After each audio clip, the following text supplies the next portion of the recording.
안녕하세요. 우리 삶의 깊은 이면을 탐색하는 시간입니다. 우리는 때로 이해할 수 없는 관계 속에 갇히곤 합니다. 나를 아프게 하는 사람인데 이상하게도 떠날 수가 없습니다. 마치 자석처럼 다시 끌려가고 희망과 절망 사이를 오가는 롤러코스터 같은 감정에 지쳐갑니다. 많은 분들이 연인 사이의 밀당 정도로 생각하지만 오늘 우리가 이야기할 것은 그런 가벼운 차원의 이야기가 아닙니다. 이것은 한 사람의 영혼을 서서히 파괴하는 정교하게 설계된 심리적 통제 기술에 관한 이야기입니다.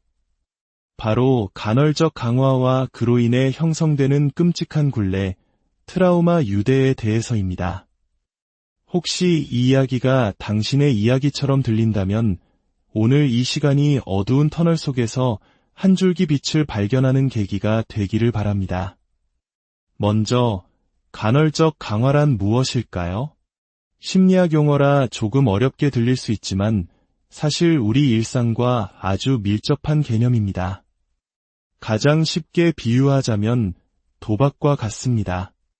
슬롯머신을 당길 때마다 돈을 따는 것이 아니라 아주 가끔 예측할 수 없는 순간에 대박이 터지기 때문에 사람들은 계속해서 레버를 당깁니다. 만약 당길 때마다 100원씩 나온다면 그 기계는 금방 지루해질 겁니다. 하지만 언제 터질지 모르는 불확실성이 바로 중독을 만드는 핵심입니다.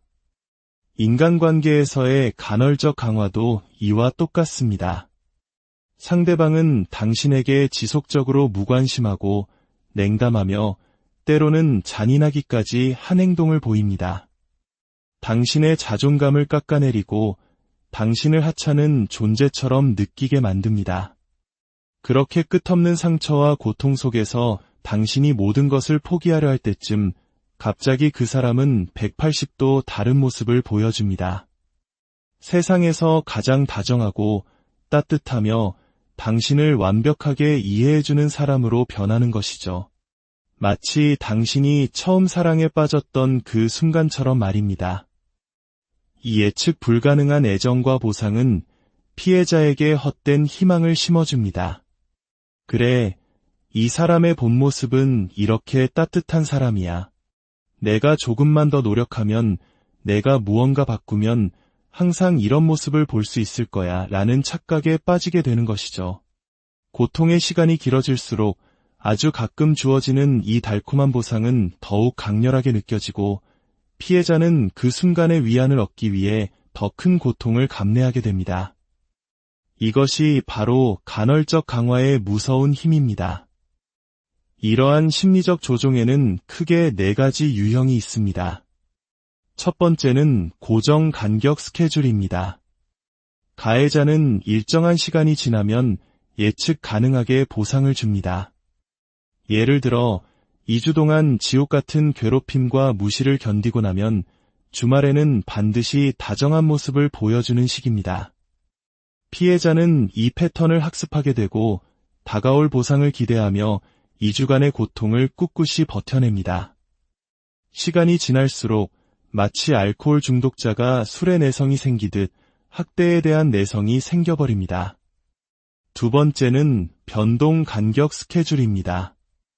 이것은 훨씬 더 강력하고 파괴적입니다.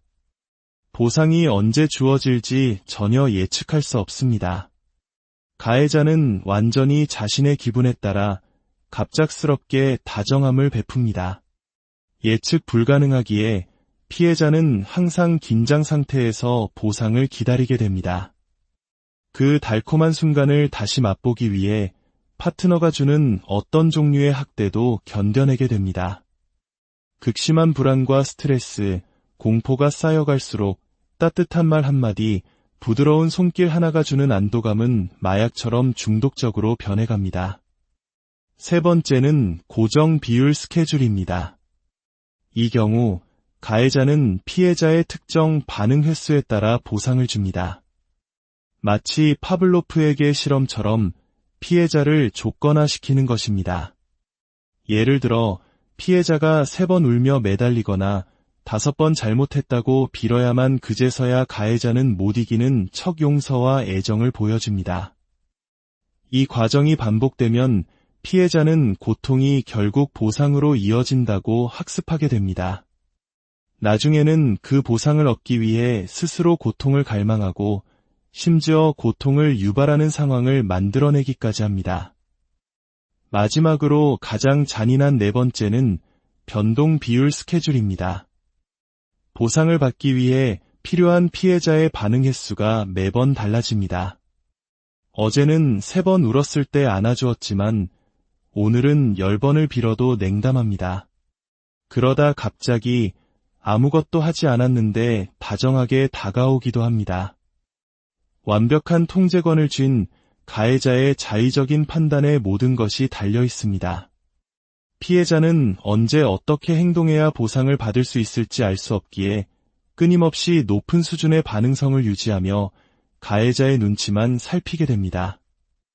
이러한 극심한 스트레스는 결국 피해자의 호르몬 체계와 신체 건강까지 파괴하며 영혼을 좀비처럼 텅 비게 만들어 조종하기 훨씬 쉬운 상태로 만들어버립니다. 이처럼 간헐적 강화가 지속되면 피해자와 가해자 사이에는 트라우마 유대라는 기이하고 병적인 유대감이 형성됩니다. 이것은 사랑이 아닙니다. 많은 한국인들이 이야기하는 미운정과는 차원이 다른 파괴적인 심리적 덫입니다. 트라우마 유대의 가장 핵심적인 비극은 나에게 가장 큰 고통을 주는 사람이 역설적이게도 그 고통을 멈춰줄 수 있는 유일한 열쇠를 쥔 사람이 된다는 점입니다. 가해자가 나를 상처와 고통, 불확실성의 감옥에 가두었고 그 감옥에서 나를 꺼내줄 수 있는 사람도 오직 가해자뿐이라고 믿게 되는 귀인 오류에 빠지는 것입니다. 더 깊이 들어가 보면 트라우마 유대는 단순히 뜨겁고 차가운 행동의 반복만으로 생기지 않습니다. 가해자는 피해자의 어린 시절, 해결되지 않은 깊은 상처와 갈등을 본능적으로 감지하고 건드립니다. 프로이트가 말했던 오래된 상처를 다시 들추어내는 것이죠. 가해자는 관계 초반, 즉 러브바밍 단계에서 완벽한 어머니의 역할을 자처합니다. 피해자를 이상화하며 무조건적인 사랑을 약속합니다. 너는 완벽해, 나는 너의 모든 것을 사랑해 와 같은 말들을 통해 피해자가 평생 갈구해왔지만 받지 못했던 어머니의 사랑을 주는 것처럼 행동합니다. 피해자는 가해자의 눈을 통해 비춰지는 자신의 완벽하고 이상적인 모습과 사랑에 빠지게 됩니다. 이것은 누구라도 거부하기 힘든 지독하게 중독적인 경험입니다. 하지만 어느 순간 그 다정했던 어머니는 안드레 그린이 말한 죽은 어머니로 돌변합니다. 이기적이고 미성숙하며 감정을 주지 않고 공격적으로 거부하는 냉담한 존재가 되는 것이죠. 완벽한 사랑을 주던 대상이 갑자기 나를 결함입고 열등한 존재로 취급하며 거부할 때 피해자는 엄청난 혼란에 빠집니다. 어린 시절 어머니에게 버림받았던 그 끔찍한 경험이 재현되는 것입니다. 누가 자신을 다시 태어나게 해준 어머니를 설령 그것이 환상일지라도 쉽게 포기할 수 있을까요? 가해자는 피해자에게 2번째 기회를 주는 것처럼 보입니다. 어린 시절의 모든 잘못을 바로잡고 무조건적인 사랑을 받을 수 있는 기회, 완벽한 존재로 인정받을 수 있는 기회 말입니다. 이 환상을 포기하는 것은 자기 자신의 일부를 도려내는 것과 같은 고통이기에 피해자는 그 끔찍한 관계를 놓지 못하고 병적인 유대에 갇히게 됩니다. 이 모든 과정의 중심에는 환상이라는 방어 기제가 있습니다. 현실이 너무 고통스러울 때 우리는 환상 속으로 도피합니다. 트라우마 유대에 빠진 피해자는 현실의 가해자를 보는 대신 자신의 마음속에 있는 이상화된 가해자의 모습과 관계를 맺습니다. 그 사람은 원래 좋은 사람이야. 지금은 힘들지만 곧 예전처럼 돌아올 거야 라고 되뇌며 고통스러운 현실을 부정하고 환상 속에서 이안을 찾는 것입니다. 그렇다면 가해자는 이런 행동을 하는 걸까요? 그들의 내면에는 무엇이 있을까요? 많은 가해자들, 특히 나르시시스트 성향을 가진 사람들의 내면 깊은 곳에는 공허한 분열성 핵이라고 불리는 거대한 구멍이 있습니다. 그곳은 텅 비어 있고 차가운 바람만 부는 암흑과도 같습니다. 그들은 스스로 존재한다는 감각을 느끼지 못합니다. 그래서 다른 사람의 존재감을 훔쳐서 자신의 공허함을 채워야만 합니다. 피해자들이 종종 그 사람은 내 영혼을 빨아먹는 것 같아 라고 말하는 것은 단순한 비유가 아닙니다.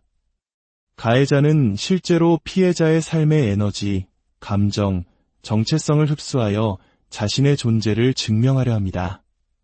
당신이 점점 더 무기력해지고 당신의 색깔을 잃어갈수록 가해자는 반대로 더욱 생생하게 살아있음을 느낍니다. 이것은 당신과 가해자 둘 중 하나만 존재할 수 있는 제로섬 게임과 같습니다.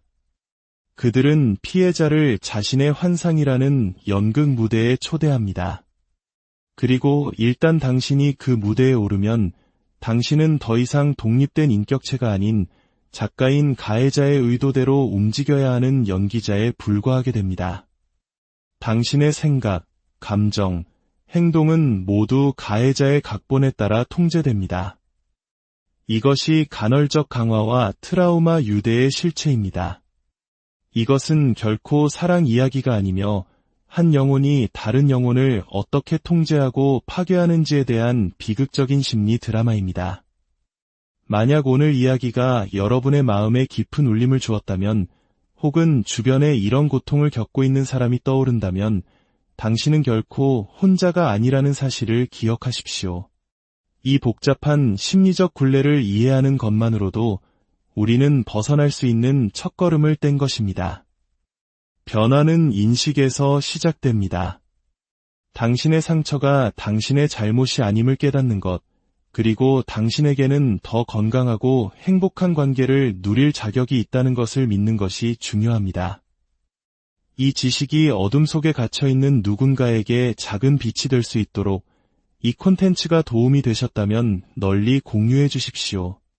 또한 구독을 통해 저희와 계속 함께하며 우리 자신과 관계를 더 깊이 이해하는 여정에 동참해 주신다면 큰 힘이 될 것입니다. 당신의 삶에 평온과 치유가 함께하기를 진심으로